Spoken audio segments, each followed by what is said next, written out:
तो करें स्टार्ट। तो हेडिंग डालोगे, आपको डालना है कर्क रेखा, मकर रेखा और भूमध्य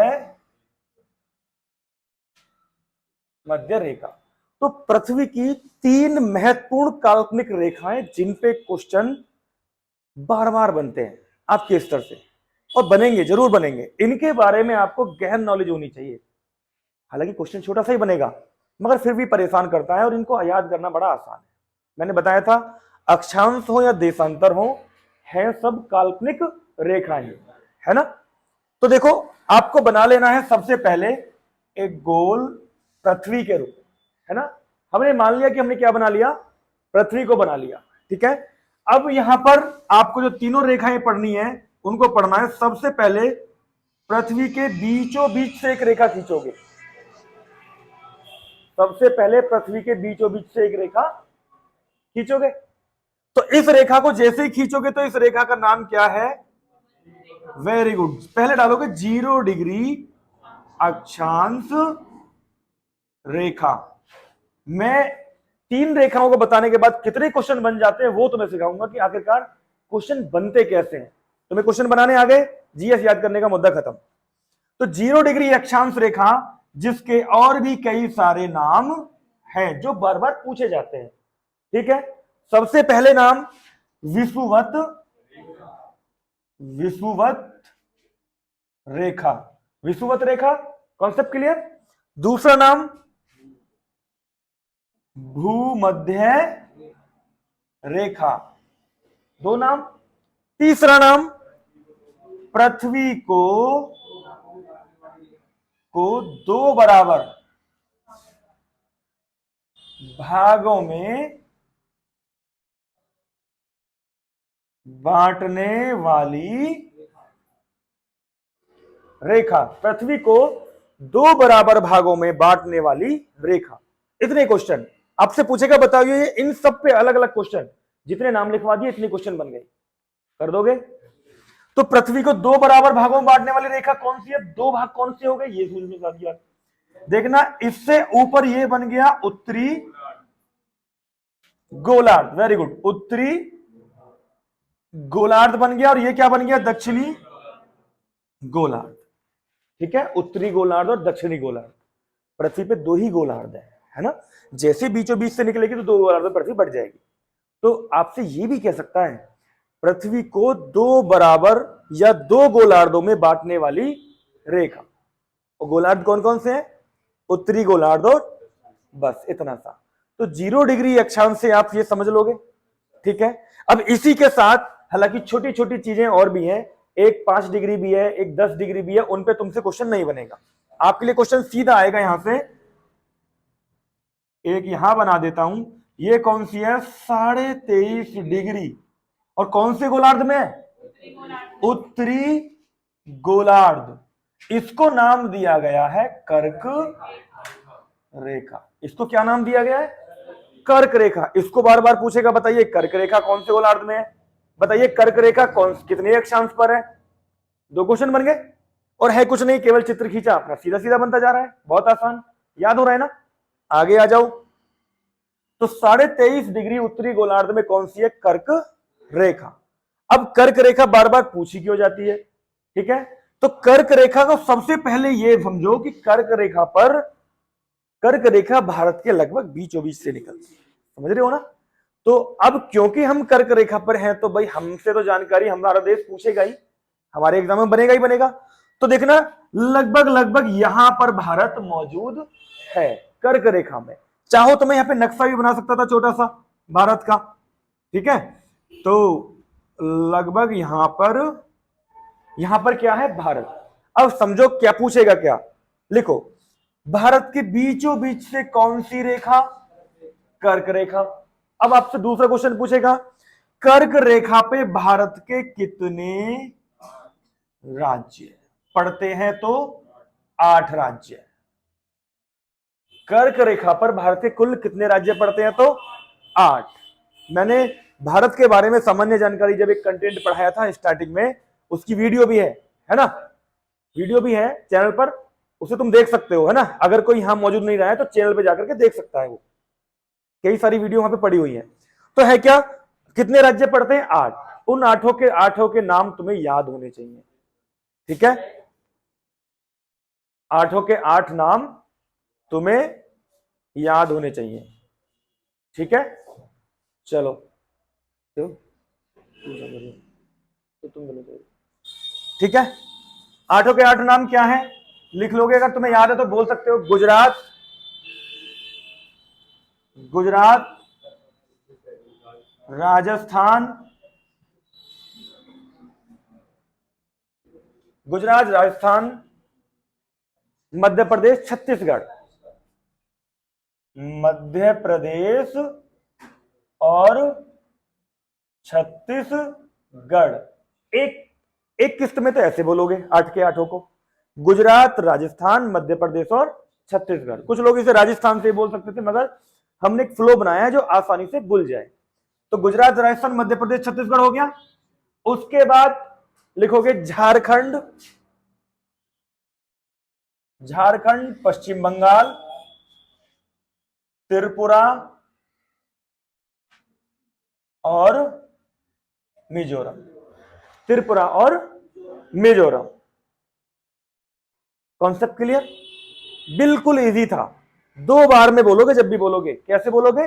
गुजरात, राजस्थान, मध्य प्रदेश, छत्तीसगढ़ 1 बार में, और झारखंड से फिर स्टार्ट कर दोगे, झारखंड, पश्चिम बंगाल, त्रिपुरा और मिजोरम।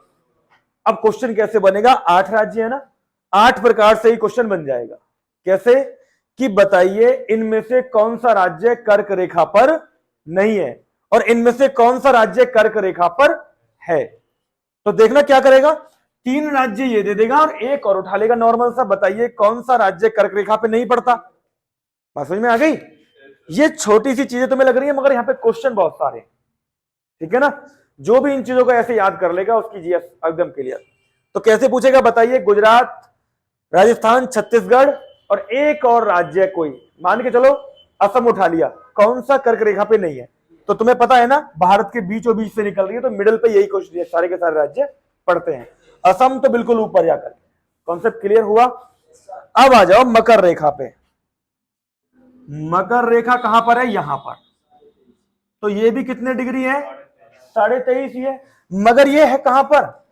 दक्षिणी गोलार्ध में। आपसे पूछेगा, बहुत इजी से क्वेश्चन, वेरी इजी। अब तो आपको ऐसा लग रहा है बहुत इजी है, जब कई दिन हो जाएंगे तब ऐसा लगेगा अबे दोनों ही 23.5 है ना, बस गोलार्ध का फर्क है। अब गोलार्ध समझ में आ गया? गोलार्धों में बांटने का जो श्रेय जाता है वो जाता है 0 डिग्री अक्षांश को, समझ रहे हो ना। आगे आ जाओ अब। तो यहां पर देखना, इसको बोलते हैं मकर। मकर रेखा पे ज्यादा क्वेश्चन नहीं पूछे जाते। ये क्वेश्चन रहेगा, बताइए कौन से गोलार्ध में? मकर, दक्षिणी गोलार्ध में। पूछेगा कितने देशांतर है, तो 23.5 डिग्री दक्षिणी गोलार्ध। एक क्वेश्चन बनेगा कि मकर रेखा किस महाद्वीप के बीचों बीच से निकलता है। यहीं पे बना दो और यहीं पे लिख दो क्या? ऑस्ट्रेलिया। ऑस्ट्रेलिया महा। तो देखो अपने आप ही हमें विजुअल इफेक्ट से याद हो गया। होता हमारे पास डिजिटल बोर्ड तो और ज्यादा जमा लेते, मगर मुझे लग रहा है कि इसमें भी तुम्हें बड़ा मजा आ रहा है ना, और इसी से ही ज्यादा आता है जब बनाना पड़ता है, वरना वो तुम्हें बना बुने लाता। हालांकि पीडीएफ है हमारे पास, उसमें भी है। अब जब तुम नोट्स खरीदोगे तो उसमें भी सारे क्वेश्चन है, मगर इससे कुछ हटके और बढ़ के हैं। पहले आप इसको बना लो, ठीक है। तो तुम्हारी समझ में आया भाई सब कुछ? तो देखना क्या, आपने 3 रेखाएं पढ़ी है। कौन कौन सी पढ़ी है? कर्क रेखा, मकर रेखा और भूमध्य रेखा। तीनों पे क्वेश्चन जो मैक्सिमम बनते हैं वो मैंने तो बता दिए। अब यहां से आगे एक कड़ी छोटी सी और जोड़ता हूं, फिर वरना वो बाद में आएगी। क्या हो सकता है मैं उसका हेडिंग भी बना दूं। हेडिंग ये बनता, पृथ्वी पर ध्रुव, मगर 2 ही क्वेश्चन है तो मैं यहीं पे क्लियर करवा देता हूं। देखना यहां पे आओगे तो यहां से ऊपर जब एक रेखा और पूछी जाती है तो वो आ जाती है 66.5 डिग्री। इसका ज्यादा बड़ा रोल नहीं है, नहीं पूछता इसके बारे में। यहां भी 66.5 डिग्री। मैं ये कहना चाहता हूं तुम्हें, 66.5 डिग्री से ऊपर यहां और यहां ठंडा इलाका है। क्या इलाका है? ठंडा इलाका, बर्फ, टेम्परेचर माइनस की तरफ अग्रसर है ना, बर्फ की चादर ठगी रहती है। तो देखना 66.5 से ऊपर ये भी ध्रुव बन जाता है। क्या बन जाता है? ये उत्तरी ध्रुव। और ये क्या कहलाएगा? दक्षिणी ध्रुव। एक आर्टिक और एक अंटार्कटिक, एक आर्टिक और एक अंटार्कटिक। ठीक है, इस पे और ज्यादा क्वेश्चन कैसे बनेंगे वो अलग कंटेंट बनेगा। तो फिलहाल ये क्लियर है भाई? चलो अब मैं इसे मिटा दूं क्योंकि हमें फिर दूसरा कंटेंट उठाना है। मिटा दूं इसे? तो यहां तक क्लियर हो गया? पृथ्वी पे कर्क रेखा, मकर रेखा, भूमध्य रेखा से जो भी क्वेश्चन बने, मैं समझता हूं कम से कम 50 से 60 क्वेश्चन का सिलेबस अब तक बोर्ड पे हो चुका है। वो बात अलग है कि तुम्हारा पेज ना भरा हुआ है ना। पेज भरवाने के लिए तो मुझे पता ही है कैसे पेज भरवाना है, मगर मैं नहीं चाहता कि इस महंगाई के दौर में तुम्हारी रफ भरे हैं। मगर यह भी सच है कि जो पेज नहीं भरेगा, मतलब जो ज्यादा यूज नहीं करेगा संसाधनों का, वो सफलता पाएगा भी कैसे, है ना। ध्यान रखें, सफलता का ना तो कोई शॉर्टकट होता है और ना ही कभी सफलता सस्ती होती है। ये ध्यान रखना, है ना। जो हमारे अचीवमेंट होते हैं वो कभी सस्ते नहीं हो सकते। छात्र सोचता है एक महीने में सर को किसी तरीके से 200 400 500 रुपए जमा करके और सर लेके निकल जाऊंगा।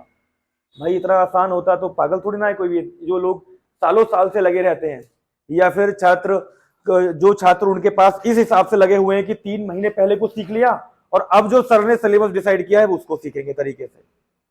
उन छात्रों का और उन छात्रों का जो 1 महीने में चाहते हैं कि हम लद्दाख पे जाके झंडा गाड़ेंगे, तो पॉसिबल नहीं है ना। उसके लिए तो देखो बाई प्रोसेस ही चलना पड़ता है ना। तो बाई प्रोसेस यही है कि जो धीरे धीरे बताया जा रहा है उसको कवर करते चले जाओ। आने वाले समय में रफ्तार, स्पीड और चीजें और तेज होंगी तुम्हारी क्षमता से बाहर, है ना। ये बिल्कुल ऐसा हो रहा है, नई गाड़ी आती है, बताया जाता है इतनी रफ्तार पे मत भगाना, है ना। मगर सोचते हैं नई गाड़ी है, पेडल दबा 120 150 160, पता चली सीधे यमराज गाड़ी के पीछे पीछे भाग रहे हैं, छत पे बैठे हैं, कैसे ही एक्सीडेंट हो और मैं इसे उठाकर ले जाऊं, डालू वहां पे, समझ रहे हो ना। तो चलो आगे बढ़ते हैं, ये कंटेंट खत्म कर दिया है। अब अक्षांश देशांतर के बाद जो हेडिंग डालना है वो ये डालना है, पृथ्वी पर ग्रहण, सॉरी ग्रहण नहीं, केवल ग्रहण डालोगे, ग्रहण, ग्रहण, इनको ग्रहण बोल देते हैं। तो पृथ्वी पे नहीं लिखना है तुम्हें, ग्रहण लिखना है। ग्रहण का नाम सुना है कभी? तो देखो क्या है, बहुत ही इजी टू लर्न है, बहुत ही इजी। यहां से भी क्वेश्चन बनता है ना।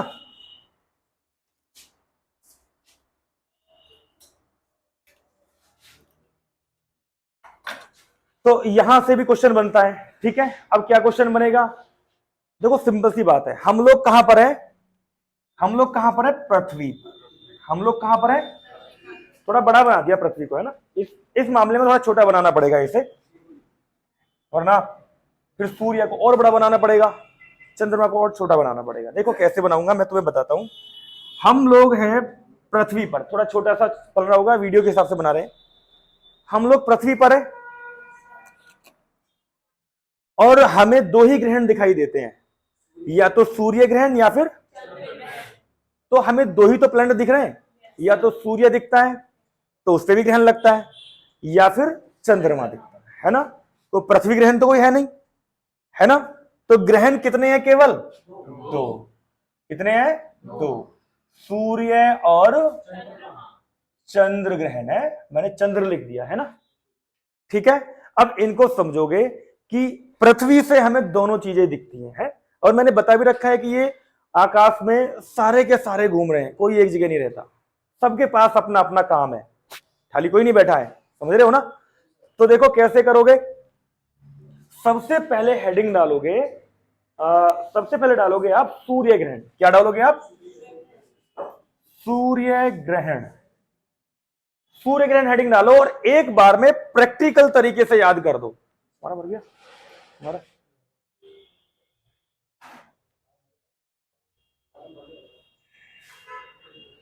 इसके साथ चला जा, वरना ये कभी खो जाए हैं, ये आज पहली बार तो वैसे आया, ठीक है। समझो अब है। तो देखो सूर्य ग्रहण पे आओ, ध्यान रखना जब ये क्वेश्चन लाइनर बना के पूछा जाएगा तो तुमसे बताया नहीं जाएगा, और मैं इसको चित्रात्मक तरीके से तुम्हें याद कराना चाह रहा हूं। तो सूर्य ग्रहण होगा तो सूर्य ग्रहण हम पृथ्वी से देखेंगे। कहां से देखेंगे हम? पृथ्वी से। तो जब पृथ्वी से देखेंगे तो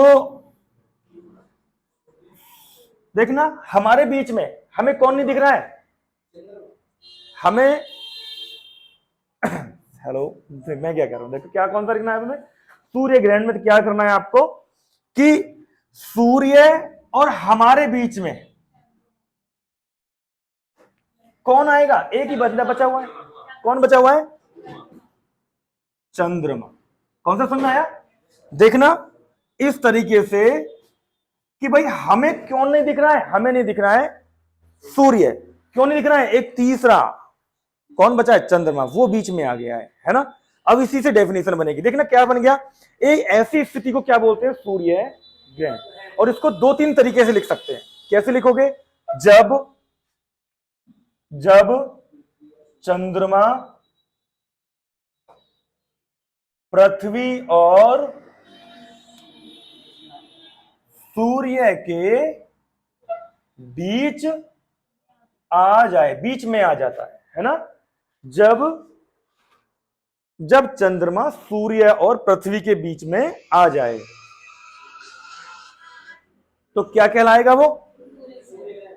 क्योंकि क्यों कहला रहा है? क्योंकि सूर्य नहीं दिख रहा है। क्यों नहीं दिख रहा है? बीच में कौन आ गया है? चंद्रमा। और कहां से नहीं दिख रहा है? पृथ्वी से। इजी। अब तुम इसे याद करोगे कैसे? वहां पर आपको चार ऑप्शन होंगे और पढ़ते पढ़ते पागल हो जाएगा, दिमाग घूम जाएगा। चारों ऑप्शन पढ़ने में एक जैसे लगेंगे, तो आपको ऑप्शन तो पढ़ने ही नहीं है। जब ऐसा क्वेश्चन आए, मैक्सिमम चांस होते हैं आने के, तो आपको क्या करना है? आपको सीधा सूर्य ग्रहण की स्थिति बना देनी है कॉपी पे, अपने पे, कि हम कहां पर है? पृथ्वी पे। कौन नहीं दिख रहा है? सूर्य। बीच में कौन है? चंद्रमा। अब इसी कंडीशन को वहां पे ऑप्शन में ढूंढ लोगे। क्या ढूंढोगे? आप ढूंढोगे पृथ्वी और सूर्य के बीच में चंद्रमा है या नहीं है। इसको ऐसे भी लिख सकते हैं, जब सूर्य और पृथ्वी के बीच में क्या आ जाए? चंद्रमा। ऐसे भी लिख दोगे तो ऐसे ही बन जाएगा, है ना? कर पाओगे? अरे याद हो गया ना? अब लिखोगे ये हमेशा होता है। ये कब होता है? कब होता है सूर्य ग्रहण? अब देखो सूर्य ग्रहण भी दो तरीके से होते हैं, आंशिक रूप से और पूर्ण रूप से। कभी छोटा ग्रहण, कभी बड़ा ग्रहण, कभी बहुत बड़े समय तक पड़ता है ना? ग्रहण का मतलब बस इतना सा है, वो हमें दिखाई नहीं देता, है ना? वो नहीं है जो हमारी संस्कृति में ये है कि इसने क्या है, इसने किसी साहूकार ने इसे उधार लिया था, अब ये उधार पटा नहीं पा रहे हैं, अब इन पर चाकू बल्लम चल रहे हैं। ऐसा कुछ नहीं है भाई, है? ये कुछ अलग लॉजिक लेवल का है ना? समझ रहे हो ना? तो कभी सुना है ऐसे? नहीं सुना है किसी ने? इस लॉजिक को हमने तो बना दिया साइंस के हिसाब से। अब सूर्य ग्रहण और चंद्र ग्रहण का लॉजिक जाकर के दादा और दादी या मम्मी पापा से पूछना, तो तुम्हें एक नई कहानी अच्छी वाली मिलेगी और तुम्हें मजा आएगा और तुम हंसोगे भी। और हंसी पता है कब आती है? तुम्हें पता है, कभी कभी मैं तुम्हें देखता हूं हंसता रहता हूं, जब सब कुछ पता हो और हम अनजान बने बैठे हो, है ना? तो ध्यान रहा करो कि तुम्हारे बारे में मुझे बहुत कुछ पता होता है, मगर मैं अनजान रहता हूं हमेशा। ये मेरी पहले से ही आदत है, मैं जान के अनजान ही बना रहता हूं कि मुझे कुछ नहीं पता है। मगर ध्यान रहो, हर किसी के बारे में बहुत सारी जानकारी मेरे पास अपने आप रहती है? तो देखो चेहरे से ही आ जाती है ना? भाई 12 साल 13 साल तो पढ़ाते पढ़ाते हो गए, और जब हमने तैयारी की होगी तो हमने भी पेपर बिना अनुभव के तो पेपर भी निकलने से रहे, 4-5 सिलेक्शन भी लिए। तो अनुभव कूट कूट के आ जाता है, और हर पल पे एक से एक मक्कार व्यक्ति दिखाई देता है, दोस्त हो या कोई भी हो, है ना? कभी कभी तो हमें ऐसा लगता है कि इस दुनिया में सबसे बड़े पागल हम ही है क्या? फील होता है कभी कभी ऐसे। फिर हमें सोचता है पागल नहीं, हम बहुत सपोर्टिंग है, और सपोर्टिंग बंदे हमेशा समाज के लिए पागल ही दिखाई देते हैं। समझ रहे हो ना?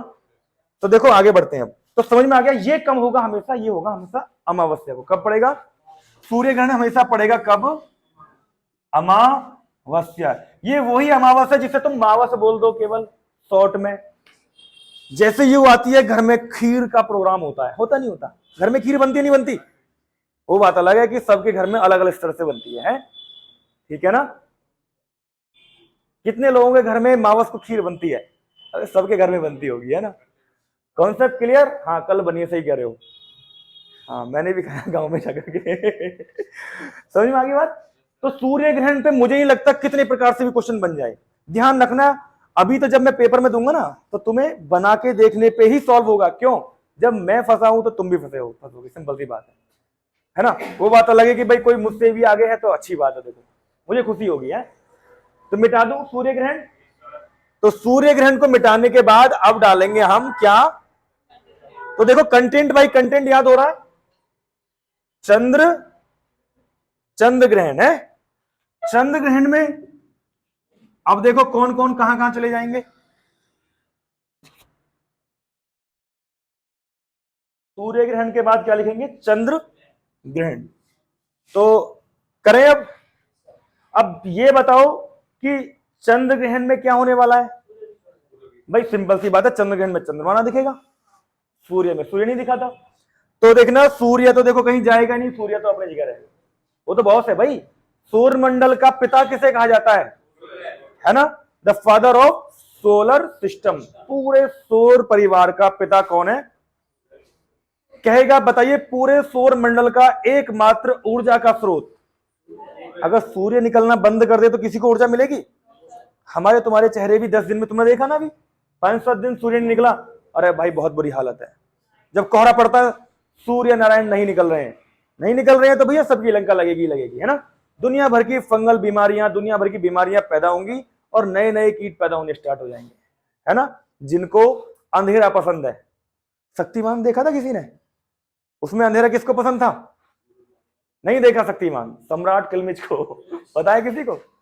अंधेरा कुछ लोगों को पसंद है, सिंपल सी बात है, उजाला सबको पसंद नहीं होता। आ जाओ आगे। तो देखो सूर्य तो बेटा वहीं रहने वाला है ना। अब चंद्रमा और ये चलते रहेंगे, तुम्हें पता ही है, सबकी परिक्रमा करते हैं। तो यहां पर कौन है, अब कौन पड़ रहा है, चंद्र ग्रहण। तो अब यहां से यहां कौन आ जाएगा, पृथ्वी कहां जाएगी, यहां पर, और ये कहां चला जाएगा, चंद्रमा हो जाएगा यहां पे। अब इसकी डेफिनेशन बना दो, लिखो इसकी डेफिनेशन। जब सूर्य और चंद्रमा के बीच में क्या आ जाए, पृथ्वी, ठीक है। तो जब सूर्य और चंद्रमा के बीच पृथ्वी आ जाए, है ना, तो पृथ्वी बीच में आ जाएगी। सूर्य का प्रकाश यहां तक नहीं पड़ेगा, है ना, तो क्या होगा, चंद्र ग्रहण, ठीक है, ये चंद्र ग्रहण पड़ेगा। अब आगे लिखो, चंद्र ग्रहण हमेशा कब पड़ता है, पूर्णिमा को होता है, तो पूर्णिमा को, या पूर्णमासी बोल देते हो, पूर्णमासी, ठीक है। तो ये भी कॉन्सेप्ट क्लियर हो गया। तो चंद्र ग्रहण और सूर्य ग्रहण दोनों क्लियर, बिल्कुल क्लियर है भाई। तो 2 कंटेंट पूरे हुए हैं अभी, एक कंटेंट और बहुत छोटा सा, फिर उसके बाद कल से दूसरे लेवल से स्टार्ट कर देंगे। और देखना तीसरा कंटेंट क्या आपको डालना है, तीसरा कंटेंट है ज्वार और भाटे से भी क्वेश्चन बनता है, ज्वार व भाटा। राइटिंग समझ में आ रही है तुम्हारी में, ज्वार और भाटा है। ये कौन सी ज्वार है जो खेतों में बोई जाती है, वो नहीं है ये एग्जाम का लेवल अलग है। और इसकी डेफिनेशन मैंने बहुत छोटी छोटी बता भी रखी है। क्या बताइए, किसी को पता है तो बताओ। हाँ, तो मैंने बहुत ही छोटे लेवल में बताया है, बहुत बढ़िया। क्या देखना, ये समंदर से जुड़ा हुआ है ज्वार और भाटा, है ना, समंदर से जुड़ा हुआ है ज्वार और भाटा। नेक्स्ट कौन है भाई, पीछे से ऐसे चलते चले जाओ। हाँ, और बताते रहना कि कब कैसे क्या करना है ना। सारी प्रक्रियाएं अपने समय पे होनी चाहिए, है ना। मैं भी ऑन टाइम, सर भी ऑन टाइम, और तुम भी हर मामले में ऑन टाइम। सिलेबस से लेकर के, पढ़ाई से लेकर के, सुनाने से लेकर के, हर चीज पे। क्लास से जुड़ने से पहले ये सोच लिया करो कि पता ना कब किस पॉइंट पे सर पूछ लें, क्या पूछ लें, है ना। वैसे तो हर व्यक्ति छुपना चाहता है, मगर छुपने की कोशिश मत किया करो, कॉम्पिटिशन में छुपने की जरूरत नहीं होती। देखना क्या करना है बेटा, ज्वार और भाटे पे आओ।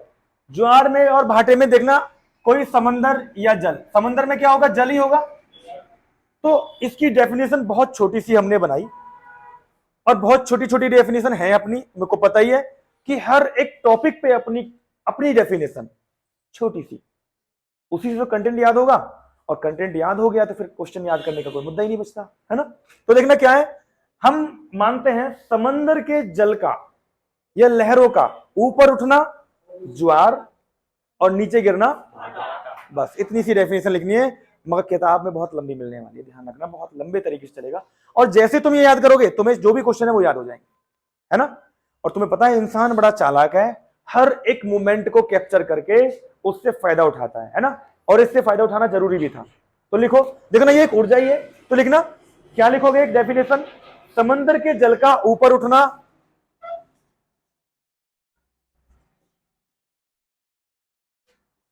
कि जल का ऊपर उठना, ऊपर उठना देखना ऐसे उठा दो लहरों को, है ऊपर उठा तो इसको क्या कर दोगे, ज्वार, ठीक है। जब ऊपर लहरें उठी हैं तो नीचे भी गिरेंगी भाई, है ना, सिंपल सी बात है ना। तो क्या है, जब ऊपर उठा तो ज्वार और जब नीचे गिरा तो भाटा, बस हो गया क्लियर। इतनी छोटी सी डेफिनेशन याद करने में किसी को दिक्कत आएगी? मैं बता रहा हूं जीएस ऐसे लेवल पे जाएगी कि आप कल्पना नहीं कर सकते। अभी मैं केवल अग्निवीर और यूपी पुलिस लेवल से चल रहा हूं, वरना इसको और अच्छे गहरे लेवल से चलते तो सारे लेवल पूरे होते। मगर मेरा मानना यह है कि अगर आपने इस लेवल से किया है तो किताब कोई भी उठा लो आपको याद होनी स्टार्ट हो जाएगी, है ना। और किताब को आपको यह पता चलेगा कि वास्तव में किताब बात कैसे करती है, समझ रहे हो ना भाई। जब तुम अपने मन मन में बड़ा लेते हो, बात कर लेते हो अपने आप से अकेले में, तो क्या किताब बात नहीं करती? किताब भी करती, मगर उससे बात करने वाला चाहिए कोई उस किताब के लेवल का, उसके साथ बैठे तो सही, है ना। मगर आप कहते हो भाई इतनी मोटी किताब है, हटा दो, दिमाग भी तो बहुत मोटा ही है, दिमाग कौन सा छोटा है समझ रहे हो ना। तो ज्वार और भाटा क्लियर हो गया। अब सुनो इसमें क्वेश्चन कैसे बनेगा, तो आप लिखोगे ऐसा होता क्यों है, देखना ज्वार भाटा होने का कारण, ऐसा होने का कारण, ज्वार और भाटा आने का कारण क्या, ये आते क्यों है ना। और आते हैं तो फिर इनका मानव यूज कैसे करता है, धीरे धीरे कंटेंट को आगे बढ़ाएंगे। तो देखना आने का कारण यह है सूर्य व चंद्रमा की आकर्षक गति के कारण। क्या लिखोगे, सूर्य और चंद्रमा, सूर्य व चंद्रमा, चंद्रमा की आकर्षण गति के कारण। देखना जैसे जैसे तुमने कभी देखा है, जैसे जैसे शाम होती है समुद्र के बीच से सबको बुला लिया जाता, और रात में समुद्र में लहरें बहुत उफान पे होती हैं, ये पता है नहीं पता है, समझ रहे हो ना। और बीच खाली करा दिया जाता है ना। तो समुद्र और सूर्य और चंद्रमा की जो आकर्षक गति बनती है आपस में, उससे समंदर में ऊंची ऊंची लहरें उठती हैं। और जैसे जैसे इनकी डिस्टेंस बढ़ती जाती है, कम होता जाता है, दिन होता जाता है, ऐसे ही वो आकर्षक गति कम होती चली जाती है। तो बात समझ में आ गई। तो ज्वार भाटा आने का कारण तुमसे पूछेगा, क्या बताओगे, समुद्र में सूर्य और चंद्रमा की आकर्षक गति के कारण, इन दोनों का जो गुरुत्वाकर्षण बल लगता है। क्लियर है। तो लिखो अगला पॉइंट। अब आपसे पूछेगा तो ऐसा हो रहा है तो फिर ये कितनी बार आ रहा है, कैसे आ रहा है, तो देखो कैसे लिखोगे, 24 घंटे में 2 बार ज्वार, जब 2 बार ज्वार आएगा तो भाटा कितनी बार आएगा, वेरी गुड, तो 2 ही बार भाटा। 24 घंटे में 2 बार ज्वार और 2 बार भाटा, बात समझ में आ गई। अब वो लेवल अलग है कि आपसे पूछेगा वृद्ध ज्वार कब होता है, निम्न, ये लेवल तुम्हारा नहीं है, ये बड़ा लेवल है, वो नहीं पढ़ा रहे हैं ना, केवल आपके लेवल से चल रहे हैं कि इस लेवल से आप चलें। मगर भला ये क्लास, ये वीडियो भला बहुत सारे स्टूडेंटों को कर जाएगी, है ना। तो समझ में आ रहा है। तो 24 घंटे में 2 बार ज्वार 2 बार भाटा, आपसे पूछेगा बताइए कितनी बार ज्वार कितनी बार भाटा, या 24 घंटे में कितनी बार ज्वार कितनी बार भाटा, तो 2 ही बार ज्वार 2 ही बार। अब इस स्थिति को इंसान ने अपने अनुकूल ढाल लिया, कैसे कि इसको यूज करने के लिए जो पानी में समंदर में जहाज चलते थे और उनके पोर्ट बनाए जाते थे, तो पोर्ट मतलब समझते बंदरगाह, आने वाले समय में पढ़ोगे बंदरगाह, हो सकता है कि कल ही पढ़ा दूं। मैं चाह रहा हूं कि पहले वायुमंडल को पहले बता दें, वायुमंडल, जलमंडल, स्थलमंडल, इन सबको पढ़ा दें पहले, उसको बाद में पढ़ाएं। मगर अगर ऐसी बात आएगी तो कल ही बंदरगाह पढ़ाएंगे। तो समझो क्या करना है आपको, एक क्वेश्चन लिखो, ज्वारीय बंदरगाह लिखना, भारत का ज्वारीय बंदरगाह कौन सा है? गुजरात का कांडला। लिखो